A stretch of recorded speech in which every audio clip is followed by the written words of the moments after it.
Imagine a Christmas in 1865, not with peace and goodwill, but marking the birth of the Ku Klux Klan, a name synonymous with fear and hatred. Mongrel class of people. In the aftermath of the American Civil War, a group of Confederate veterans in Tennessee formed this secretive organization. God give us men. Amen. Amen. Our journey into this dark chapter of American history begins here, revealing the Klan's roots in the turmoil of a nation struggling to find its way after a devastating conflict. The genesis of the Ku Klux Klan, post-Civil War America. The American Civil War, a brutal conflict from 1861 to 1865, tore the nation apart, pitching the Northern states, Union, against the Southern states, Confederacy. The war was primarily fought over states' rights and the expansion of slavery. The Union's victory led to the abolition of slavery, but the deep wounds of the war and the abrupt changes in social structures left the South in turmoil. In the small town of Pulaski, Tennessee, 6 Confederate veterans gathered on Christmas Eve of 1865. These men, including former General Nathan Bedford Forrest, were grappling with the defeat and the rapidly changing social order. Their response to these changes was the creation of a secret society, a response rooted in resistance to the Reconstruction policies imposed by the Northern victors.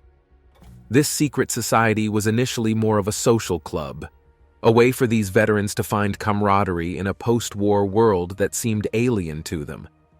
They named their group using a combination of the Greek word kiklos, meaning circle, and clan, reflecting their Scottish-Irish ancestry.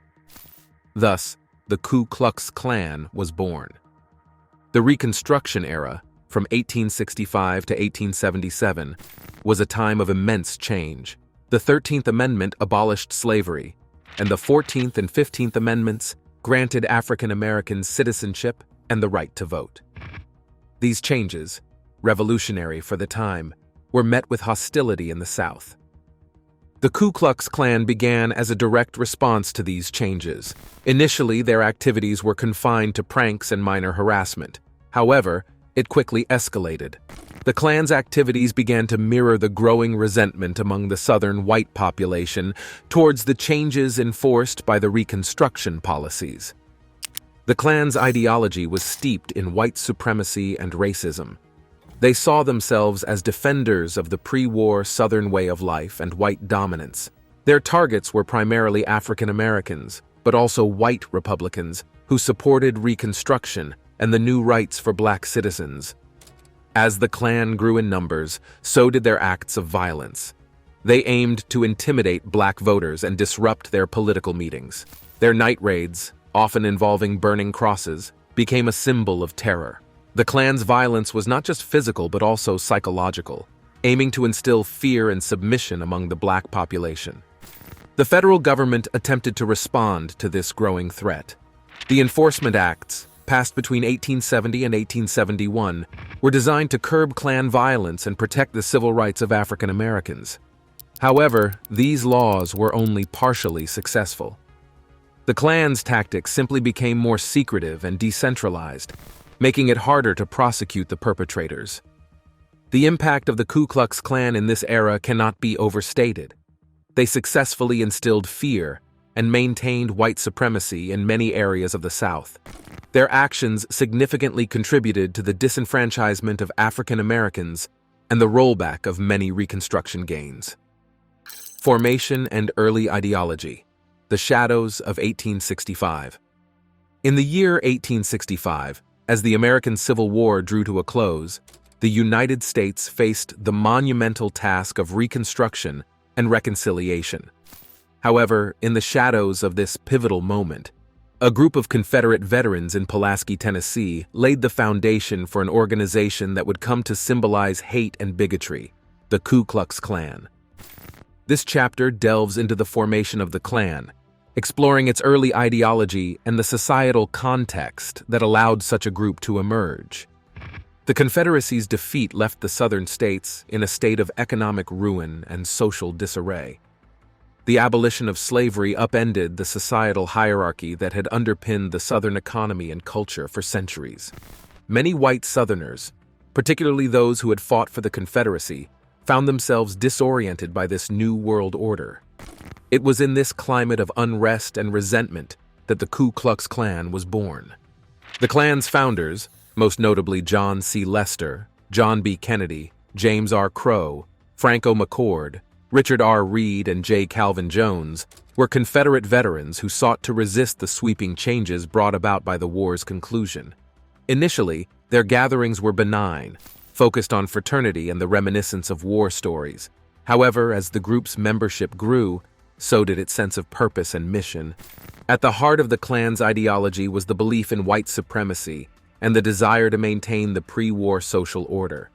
The Klan perceived the Reconstruction efforts, which sought to integrate African Americans into society as equals, as a direct threat to their way of life. They were particularly incensed by the new political power granted to African Americans and the Northerners who moved to the South during Reconstruction, derogatorily termed carpetbaggers and scalawags. The Klan's early activities were characterized by their covert nature. Members operated under the cover of night, using costumes and masks to conceal their identities. These disguises served a dual purpose. They created an aura of mystery and terror while protecting the members from legal repercussions.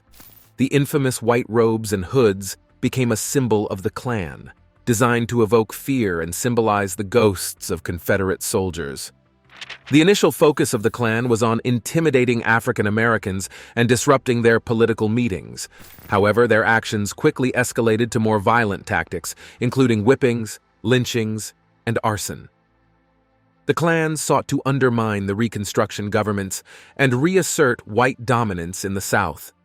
Their reign of terror was aimed not just at punishing, but also at preventing African Americans from exercising their new rights, particularly the right to vote. Despite its violent actions, the Klan found support among many white Southerners. This support was not necessarily born out of a shared desire for violence, but rather out of a common resistance to the changes imposed by the North. The Klan tapped into the fears and anxieties of the white populace, positioning themselves as defenders of Southern heritage and white womanhood. The Klan's ideology was deeply intertwined with the Lost Cause narrative, a post-war Southern cultural movement that romanticized the Confederacy and portrayed the Civil War as a noble but doomed struggle for Southern rights. This narrative helped to justify the Klan's actions in the eyes of many Southerners and contributed to the mythologization of the Confederacy. Expanding influence, rituals, ranks, and racial supremacy. As the Ku Klux Klan grew from its nascent stage in the shadows of 1865, it began to formalize its structure, incorporating rituals, ranks, and a doctrine centered around racial supremacy.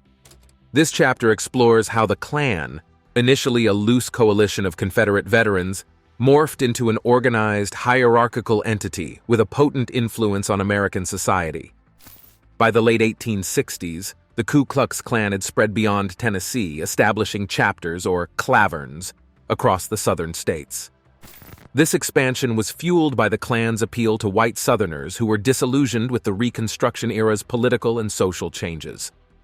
The Klan provided a semblance of empowerment to these individuals, offering a platform to resist the perceived erosion of their societal status. The Klan developed a set of rituals and symbols that were integral to its identity and operations. The most iconic of these were the white robes and hoods worn by members. These costumes served not only to conceal the wearers' identities, but also to instill fear in those they targeted. The Klan's rituals, such as cross-burning, were steeped in symbolism and designed to intimidate. Initially, cross-burning was not a common practice, but it would later become synonymous with the Klan's campaigns of terror. Cross-burnings were a twisted interpretation of Scottish traditions, introduced by Thomas Dixon Jr. in his novel *The Klansman*, which romanticized the Klan's activities. This act of terror, often conducted at night, was a stark visual representation of the Klan's presence and a means of asserting dominance over African American communities. The Klan also developed a complex hierarchy. Each clavern had its own leadership, including titles like Grand Dragon, State Leader, and Grand Wizard, National Leader. Nathan Bedford Forrest, one of the Klan's founders, was the first Grand Wizard. This hierarchical structure lent the organization a semblance of legitimacy and order, further appealing to members who yearned for a return to the structured social hierarchy of the antebellum South. The rank and file of the Klan were composed largely of middle-class whites, including professionals, businessmen, and farmers. This broad base of support helped to normalize the Klan's activities and shield it from law enforcement and public scrutiny. Central to the Klan's philosophy was the doctrine of white supremacy. This belief system posited that white people were inherently superior to other races and that the United States should be a nation governed by and for white Americans. This ideology vehemently opposed the civil rights granted to African Americans during Reconstruction, viewing them as a threat to the natural order. The Klan's campaign against African Americans was brutal and unrelenting. They used terror tactics such as lynching, whipping, and arson to suppress black voting, disrupt political organization, and maintain white supremacy. The Klan also targeted white allies of African Americans, including teachers, politicians, and activists who supported Reconstruction efforts. The Klan's influence extended beyond mere acts of violence. They sought to infiltrate and manipulate the political system to serve their ends. Klan members often held positions of power, including in law enforcement and government, allowing them to shield their activities from legal repercussions and enforce racist policies. Reign of Terror, the 1860s onwards. From the late 1860s onwards, the Ku Klux Klan's influence morphed into a reign of terror across the southern United States. This period marked a significant escalation in the Klan's activities, from intimidation and harassment to outright acts of violence and murder. This chapter explores the Klan's brutal campaign to assert white supremacy and resist the social changes of the Reconstruction era. The Klan's transition from a secretive social club to a violent terrorist organization was rapid. With the end of the Civil War and the beginning of Reconstruction, Southern society was in flux. African Americans, newly emancipated, were striving for equality and participating in political processes. This progress incited fierce backlash from the Klan, who viewed such changes as an affront to their ideals of white supremacy.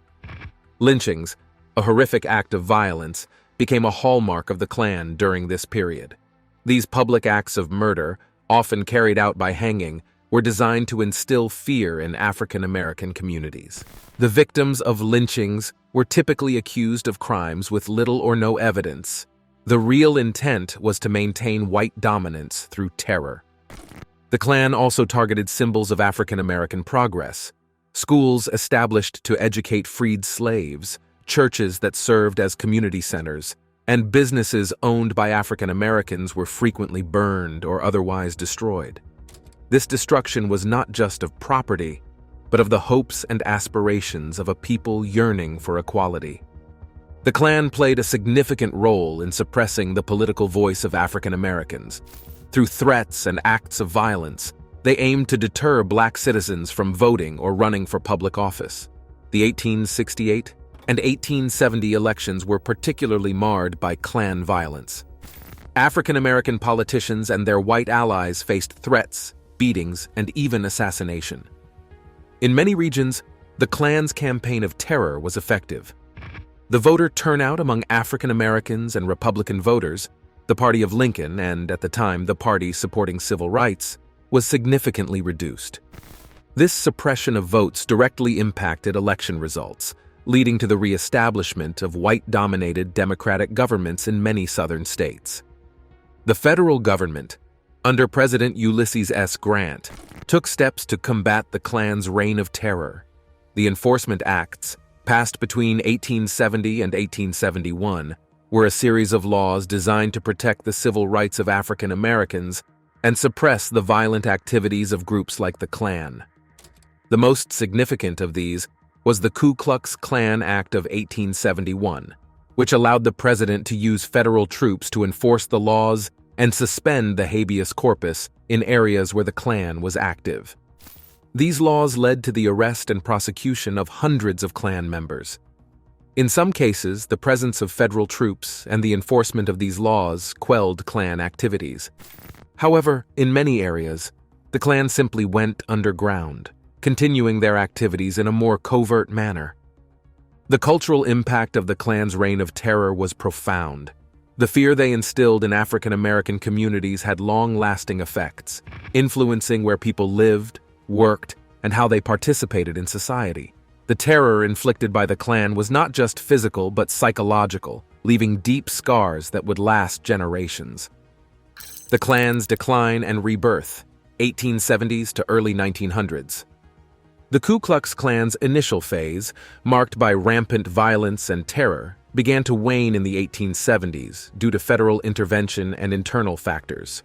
However, this decline set the stage for a rebirth in the early 20th century, with the Klan re-emerging as a more structured and politically influential organization.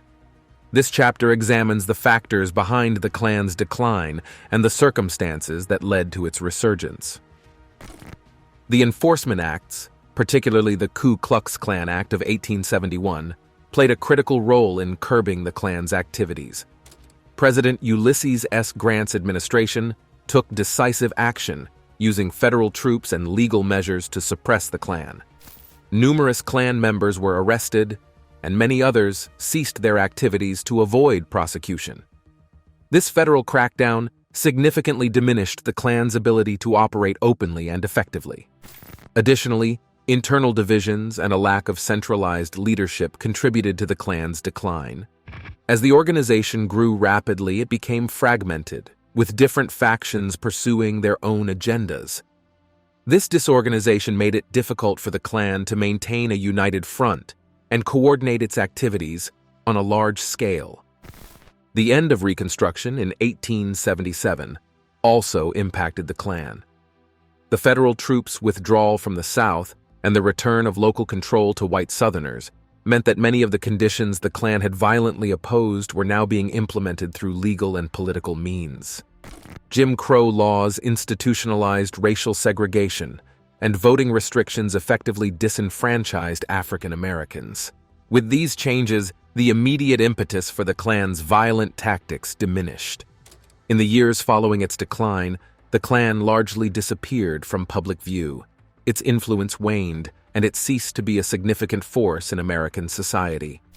During this period of dormancy, the United States underwent significant changes, including industrialization and urbanization, which shifted the country's social and political landscape. The early 1900s saw a resurgence of the Klan, sparked by broader social and cultural changes. This Second Klan was different from its predecessor in several ways. It was more organized, with a national structure and leadership, and it expanded its ideology beyond just white supremacy to include nativism, anti-Catholicism, and anti-Semitism. The rebirth of the Klan was heavily influenced by the 1915 film The Birth of a Nation. Directed by D.W. Griffith, the film portrayed the original Klan as heroic defenders of the South against corrupt African American and Northern politicians.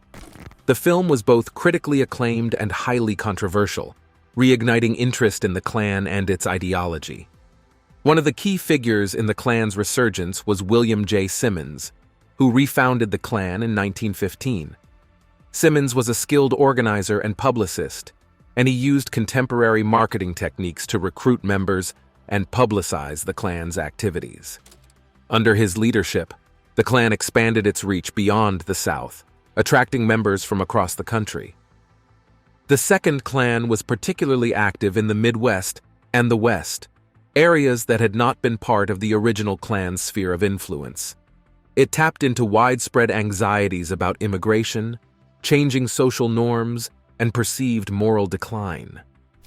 The Klan positioned itself as a defender of traditional American values, appealing to a broad segment of white Protestant society. The new Klan was more overtly political than its predecessor.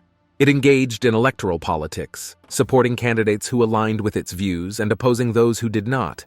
In some regions, The Klan had a significant influence on local and state politics, and it claimed credit for electing sympathetic politicians to various offices.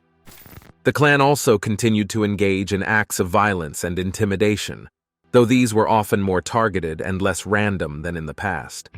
The organization used its influence to enforce its views on morality and social order, often targeting minority communities, labor unions, and others it viewed as threats to its vision of America. Hollywood's unlikely role, the birth of a nation, and resurgence. In the early 20th century, an unexpected catalyst contributed to the resurgence of the Ku Klux Klan: Hollywood. The 1915 silent film, The Birth of a Nation, directed by D.W. Griffith, played a pivotal role in reviving the Klan, which had been in decline since the late 1870s. This chapter explores the influence of this film on the Klan's resurgence and its impact on American society. The Birth of a Nation was a cinematic landmark, known for its innovative storytelling and technical achievements. However, it was also deeply controversial for its portrayal of the Civil War and Reconstruction. The film glorified the original Ku Klux Klan, depicting them as valiant saviors of the South from corrupt African American and Northern politicians. It reinforced racist stereotypes and presented a revisionist history that romanticized the Confederacy and vilified African Americans. Griffith's film was a commercial success and had a profound cultural impact. It was one of the first films to be screened at the White House, receiving praise from President Woodrow Wilson. The film's popularity and the endorsement it received helped legitimize its distorted view of history and reignite interest in the Klan. The Birth of a Nation directly influenced the rebirth of the Ku Klux Klan in the 20th century. William J. Simmons, a former preacher and promoter, capitalized on the film's success to reestablish the Klan.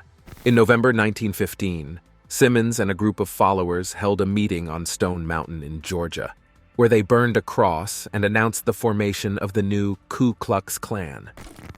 Simmons used the film as a recruitment tool, organizing screenings for potential Klan members and using its imagery and themes in Klan propaganda.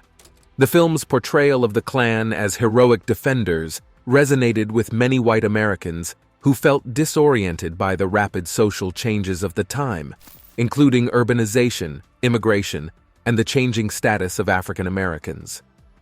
The revived Klan expanded its focus beyond African Americans to include immigrants, Catholics, Jews, and others it considered un-American.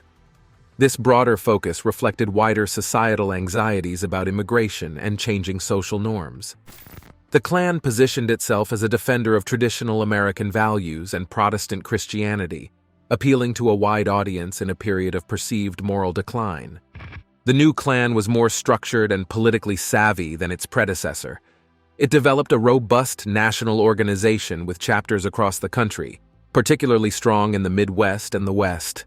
The Klan infiltrated politics, influencing elections and advocating for policies that aligned with its xenophobic and nativist ideals. The Klan also engaged in acts of violence and intimidation, though these were often more targeted than the random brutality of the past. They used their influence to enforce their moral views, often targeting minority communities, labor unions, and others they viewed as threats. The resurgence of the Klan, fueled in part by the birth of a nation, had a significant impact on American society. It exacerbated racial tensions and contributed to a climate of fear and division. The Klan's expanded focus on immigrants and other minorities broadened its impact, affecting a wide range of communities across the country. The film also had a lasting impact on the portrayal of race and history in American cinema. It set a precedent for the film industry's representation of African Americans and the Civil War, influencing how these subjects were portrayed in subsequent films and other media. The 20th century and beyond: evolution and enduring legacy. As the 20th century progressed, the Ku Klux Klan continued to evolve, reflecting and responding to the changing social and political landscape of the United States. This chapter explores the Klan's transformation throughout the 20th century and its enduring legacy in American society.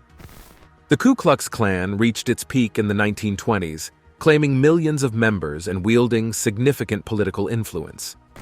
This era of the Klan was characterized by its anti-immigrant, anti-Catholic, and anti-Semitic rhetoric, in addition to its foundational ethos of white supremacy and segregation.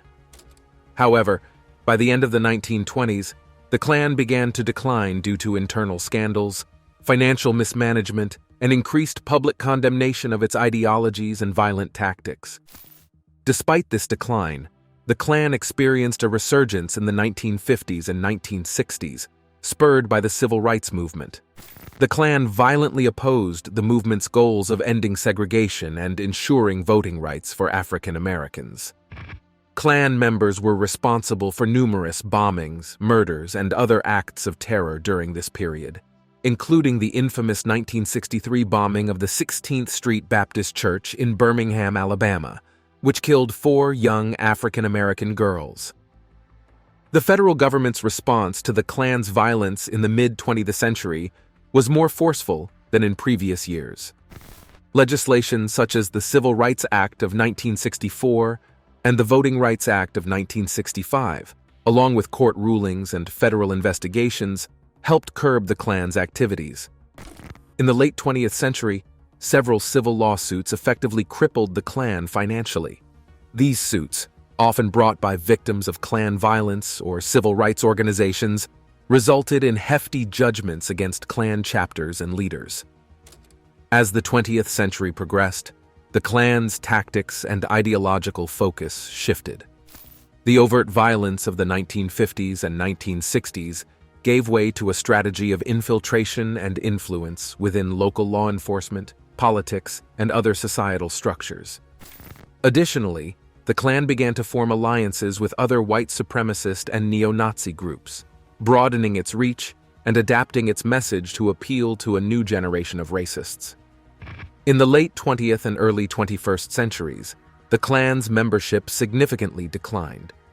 However, its ideologies persisted, influencing other extremist groups and contributing to the broader landscape of white supremacist thought in the United States. The Klan's rhetoric and symbols continued to be used by these groups, serving as a bridge between the past and present of American racism. In the 21st century, the Ku Klux Klan exists as a fragmented collection of small groups with limited influence and membership. The internet has become a primary tool for these groups to disseminate their ideology, recruit members, and coordinate activities. However, the Klan's presence in the digital age pales in comparison to its power in previous eras. The Klan's enduring legacy is seen in the ongoing issues of racism and white supremacy in American society. The symbols and rhetoric of the Klan have been appropriated by various hate groups, and the ideology of white supremacy continues to manifest in acts of violence and domestic terrorism. The history of the Ku Klux Klan and its ongoing influence pose significant challenges for contemporary American society.